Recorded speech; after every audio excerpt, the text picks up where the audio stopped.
نحمد و نصلی علی رسول کریم۔ میرے لیے انتہائی قابل احترام مہمان گرامی اور اساتذہ اکرام، طلباء السلام علیکم۔ جیسا کہ آپ کو معلوم ہے کہ آج ہمارے اسکول القواعد اسلامک سائنس اسکول کا رزلٹ کا دن ہے۔ یہ دن تمام طلباء کے لیے نہایت ہی خوشی کا دن ہوتا ہے۔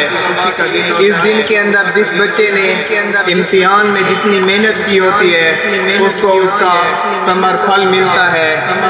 تو اس لیے آج جو رزلٹ کا دن ہے، تو اس رزلٹ کے دن کے لیے سب سے پہلے کلام پاک تلاوت کے لیے میں دعوت دیتا ہوں صبغت اللہ کلاس کے جی کو وہ آ کے خوبصورت انداز میں تلاوت کریں۔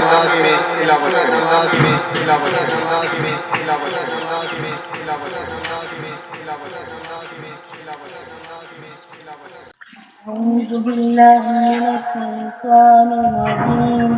بسم الله الرحمن الرحيم. والضحى والليل إذا سجى ما ودعك ربك وما قلى وللآخرة خير لك من الأولى ولسوف يعطيك ربك فترضى ألم يجدك يتيما فآوى ووجدك ضالا فهدى ووجدك عائلا فأغنى فأما اليتيم فلا تقهر وأما السائل فلا تنحر وأما بنعمة ربك فحدث صدق اللہ العظیم۔ ہم تھوڑے سامنے کلاس کے جی 4 دے طالب علم صبغت اللہ خان جے اپنے خوبصورت آواز دے نال تلاوت کلام پاک کی تے، اس کے بعد تقریر کی تے کلاس 6 دے طالب علم محمد دانیال وہ آ کے استاد دے احترام دے واسطے تقریر رہنما فرمان۔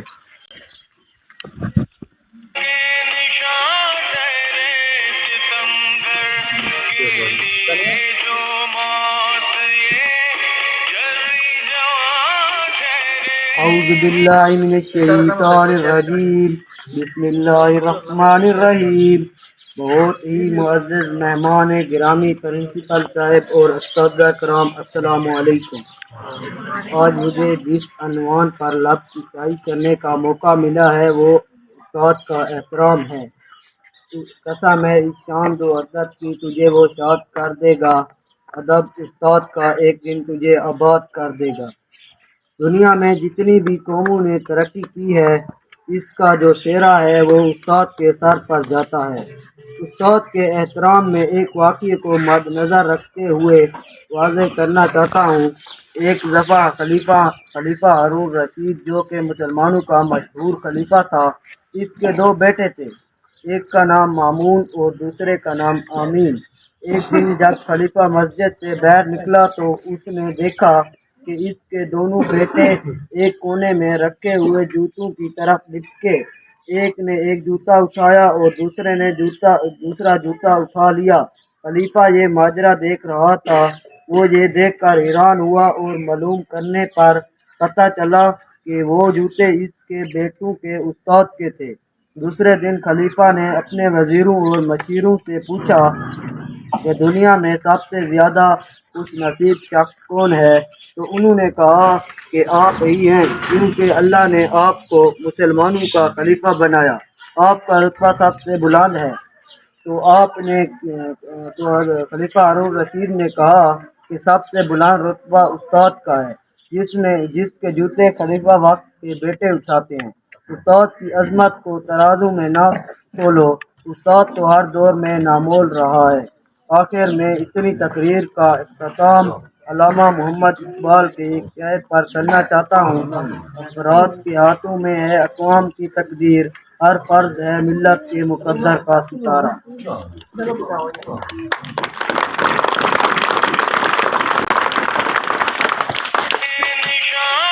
تقریر کی جان محمد دانیال، اس کے بعد اقوال زرین کی دے میں دعوت دیساں کلاس 7 دے طالب علم محمد ماجد۔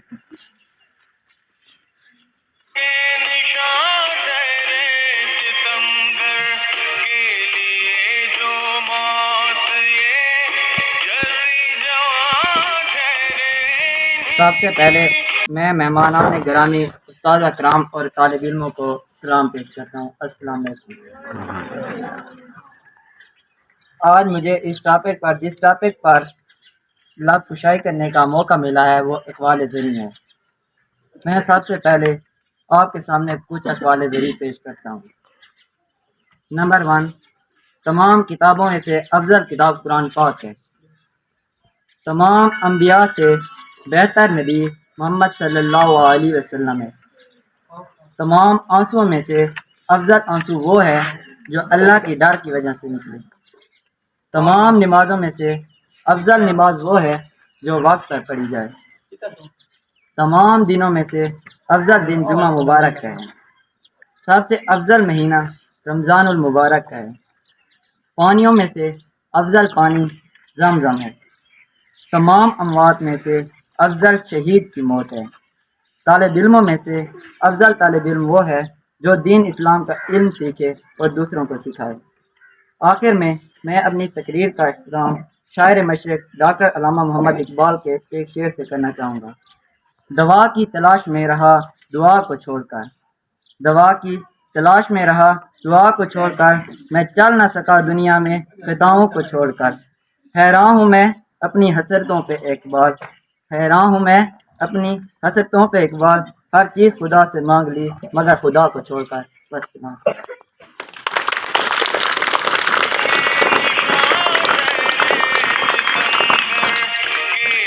ہم کلاس 7 سے طالب علم محمد ماجد، اس کے بعد میں دعوت دیسا کلاس 4 دے طالب علم محمد طیب کو وہ کے اپنا اقوال زری نمبر 2 دا کیا بات ہے۔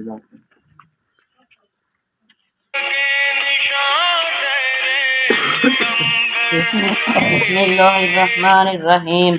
میرے لیے انتہائی قابل احترام مہمان گرامی اور اساتذہ کرام، السلام علیکم۔ آج مجھے جس عنوان پر لب کشائی کرنے کا موقع ملا ہے وہ ہے اقوال زری۔ ماں کی آغوش انسان کی پہلی درسگاہ ہے۔ ماں انسان کو سب سے زیادہ پیار کرنے والی ہستی ہے۔ ماں کے منہ سے نکلی ہوئی دعا اللہ تعالی قبول کرتا ہے۔ ماں وہ ہستی ہے جس کے قدموں تلے جنت ہے۔ ماں کی قدر وہ جانتا ہے جو اس سے محروم ہے۔ ماں آسمان کا بہترین اور آخری تحفہ ہے۔ ماں کو گالی دینا سب سے بڑا گناہ ہے۔ ماں کی دعا میری کامیابی کا راز ہے۔ ماں کی محبت پھل سے زیادہ تر و تازہ اور لطیف ہے۔ جن کے سر پر ممتا کی دعائیں ہیں، جن کے سر پر ممتا کی دعائیں ہیں، قسمت والے ہیں جن کی مائیں ہیں۔ جسم تو ہوتا ہے پر جان نہیں ہوتی، ان سے پوچھو جن کی مائیں نہیں ہوتی۔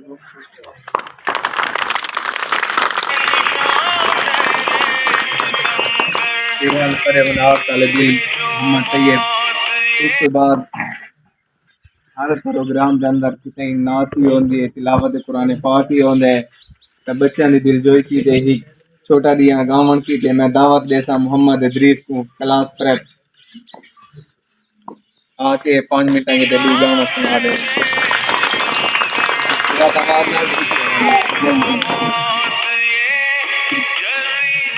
تو بھی بے خیالوں میں، تو بھی بے خیالی میں، کوئی آشونا ٹھہرا تھا جلی پلتو کی چالی میں۔ ہمیں پا کے کہاں خوش تھے اگر تقدیر تمہیں کھو کے کہاں رو گے، کرے تو کیا کرے گے اگر تقدیر یہی سوئے۔ یہی تو راز الفت ہے جو ہر آنسو کا رخ موڑا۔ بہت خوشی ہے تیرے بارے میں جب سے سوچنا چھوڑا ہے، زندہ غم مگر تم نے عادت تو نہیں توڑا، کبھی کچھ سوچا کہ واقعی نہیں تیرے ملنے پہ چڑھنے کی اور کر لیا سے نبی کا کوئی چاند رکھے میری شام پر میرا دل چلے تیرے نام پر خواہش میری آتش بنی کیا کیا مگر ساتش بنی جنہیں کچھ سے میرو تنرا چہرہ سورا لگے منبع میرا کچھ ڈرا لگے ہاں جیسے ستارہ تقدیر ہارا کرتا رہا التجا کوئی چاند رکھے میری شام پر میرا دل چلے تیرے نام پر او کھویا کھویا وہ ملنا کتنا مشکل ہوا شبنوش کا ملنا تھا کیا ہوں کا یوں تو چھوڑ دے اس ہاتھ پر کملے مگر دعا کوئی چاند رکھے میری شام پر میرا دل چلے تیرے نام پر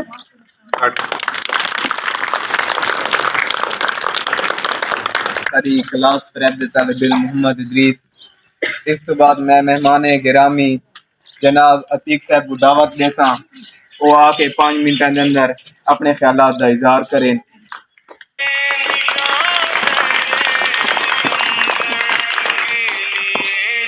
السلام علیکم محترم اساتذہ کرام اور اس ادارہ حاضہ کے عمر، میرے لیے تو یہ خوشی کا سما ہے کہ یہاں پہ مدعو کیا گیا ہے مجھے. تو سب سے پہلے میں جو ہے تھوڑا سا سٹارٹ کروں گا جو آپ کا پرائیویٹ اسکول سسٹم ہے اور جو مطلب سرکاری اسکول کا سسٹم ہے. خوشی کی بات یہ ہے کہ میں خود جو ہے مطلب ایک نرسری کلاس سے لے کر مطلب ایک آن ورڈ مطلب ایک 10ویں کلاس تک میں جو ہے پرائیویٹ اسکول کا جو ہے اسٹوڈنٹ رہا ہوں. فرق یہ صرف اتنا یہی ہوتا ہے آپ کے سرکاری اسکول اور پرائیویٹ اسکول کا کہ یہاں پہ بچے کا مطلب ہے کہ زیادہ پالش یا مطلب ہے اس کا کیئر زیادہ کی جاتی ہے، ٹھیک ہے. اور آج جو آپ کا دن ہے یہاں پہ مطلب ہے کہ کچھ بچوں کا آج جو ہے مطلب ہے جو لڑکے ہیں پوزیشن ہولڈر ہوں گے اور کچھ جو ہے آپ میں سے ایسے ہوں گے مطلب ہے کہ ایوریج ہوں گے، اوسطاً ہوں گے، اور کچھ جو ہے مطلب ہے کمزور ہوں گے. لیکن ایک بات آپ یاد رکھیں، میں خود جو میری مثال ہے، آپ لوگ اگر محسوس نہ کریں اس چیز کو، تو مجھے خود والد صاحب نے مطلب ہے کہ نرسری سے لے کر 10ویں تک پڑھایا، لیکن میں نے اپنے اندر ایک چیز جو نوٹ کی یا مطلب میری جو خامیاں تھیں میں نے ان کو کیسے جو ہے نا مطلب امپروو کیا یا ان کو مطلب میں نے مطلب ایک اچھے مستقبل میں کیسے میں نے اس کو بدلا. 7ویں کلاس تک یہ میری روٹین رہی کہ یا 6ویں تک یا 7ویں 8ویں تک میرا ہر 2 پیپر جو ہے جو آپ کا مطلب ہے کہ پہلا ایگزام ہوتا ہے پھر دوسرا، ہر نہ ایک پیپر میرا ضرور فیل ہوتا. لیکن مسئلہ کیا ہوتا ہے اب یہاں پہ یہ ہے کہ بچہ کہتا ہے کہ میں کمزور ہوتا جا رہا ہوں، میرے پیپر کیوں فیل ہوتے جا رہے ہیں. لیکن اس میں ایک ایسا رول ہے کہ آپ کا جو استاد ہے نا، آپ کے پاس جو ٹیچر ہے، یہ آپ کا ایک کیا ہے فنکار ہے. کہتے ہیں نا کہ استاد بندے کو نا ایک نہ ایک دن کچھ ضرور بنا دیتا ہے. اور دوسرا استاد ہے لیکن اس کے ساتھ آپ کی محنت بھی ہے کہ آپ کتنا جو ہے نا اپنی پڑھائی کو کتنا ٹائم دیتے ہیں. تو یقین مانیں کہ میرے والد نے بھی بہت زیادہ محنت کی. پھر دور ایسا تھا کہ مطلب پرائیویٹ اسکول یہاں پہ نہیں ہوا کرتے تھے، تو مسلسل میں نے محنت کی. مطلب ہے کہ اب یہاں پہ کچھ مطلب لڑکے آپ کے ایسے ہیں 5ویں تک ہے نا یہ اسکول کا 8ویں تک ہے، ٹھیک ہے 8ویں تک ہے. تو مطلب ہے کہ بندے کا ذہن آپ بات کرنے کا مطلب یہ ہے کہ آپ محنت کریں، مسلسل محنت کرتے رہیں، کہیں نہ کہیں کسی بھی مطلب ایک کلاس میں آپ کا جو مائنڈ ہے یا ذہن ہے وہ کیا ہوگا، کھلے گا. تو 8ویں تک تو میرا یہی سسٹم رہا کہ مطلب ہے کہ 1-2 پیپر فیل ہوتا مطلب ہے کہ جو سالانہ امتحان ہے وہ بڑی مشکل سے پاس کر سکتا، لیکن محنت جو تھی وہ جاری تھی. تو اللہ تعالیٰ نے ذہن بھی جو ہے نا کھول دیا اور الحمدللہ آج ہم ایک سرکاری ادارے میں جو ہے نا پڑھا رہے ہیں. اور انشاءاللہ اب آپ کی بات میں کرتا ہوں کہ محنت کو نہ چھوڑیں، محنت کرتے رہیں، دن رات محنت کریں. دیکھیں کھیل کود باقی معاملات ایک زندگی کا حصہ ہے، کھیل کو بھی آپ ٹائم ضرور دیں، لیکن پڑھائی جو ہے یہ آپ کا کیا ہے مستقبل ہے. کہتے ہیں نا کہ ایک مقولہ ہے ٹھیک ہے نا, پڑھیں گے لکھیں گے بنیں گے نواب. ٹھیک ہے, تو پڑھنا لکھنا آپ کی زندگی کا ایک حصہ ہے اور یہی آپ کی ایک کامیابی کا آپ کے پاس کیا ہے راز ہے. تو علامہ اقبال کا ایک شعر بھی ہے, کہتے ہیں نا کہ خودی کو کر بلند اتنا کہ خدا ٹھیک ہے نا ہر تقدیر سے پہلے بندے سے پوچھے کہ بتا تیری رضا کیا ہے. تو مطلب آپ اتنی محنت کریں کہ کل کو آپ اپنی مرضی کا جو پیشہ ہے وہ کیا کریں, چوز کر سکیں یا اس کا انتخاب کر سکیں. تو میں سر کا شکریہ ادا کرنا چاہوں گا. تھوڑا سا ٹائم ہے کیونکہ اسکول ٹائمنگ ہوتی ہے, تو جتنا بھی ہے مجھ سے ہو سکا میں نے یہاں پہ آ کے جو ہے نا آپ کو مطلب ہے کہ جو مطلب باتیں کہنی تھیں کہہ دی ہیں. تو انشاءاللہ مزید بھی ہم جو ہے نا آتے رہیں گے اور جو انشاءاللہ خدمت ہوگی وہ جاری ہوگی.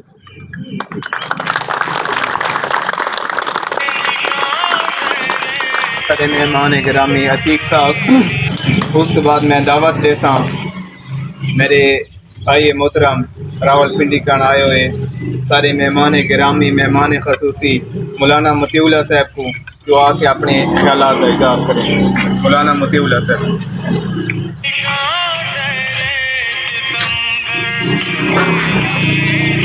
نحمده ونصلي ونسلم على رسوله الكريم اما بعد. قال النبي صلى الله عليه وسلم انما بعثت لاتم مكارم الاخلاق او كما قال عليه الصلاه والسلام ان الله وملائكته يصلون على النبي يا ايها الذين امنوا صلوا عليه وسلموا تسليما.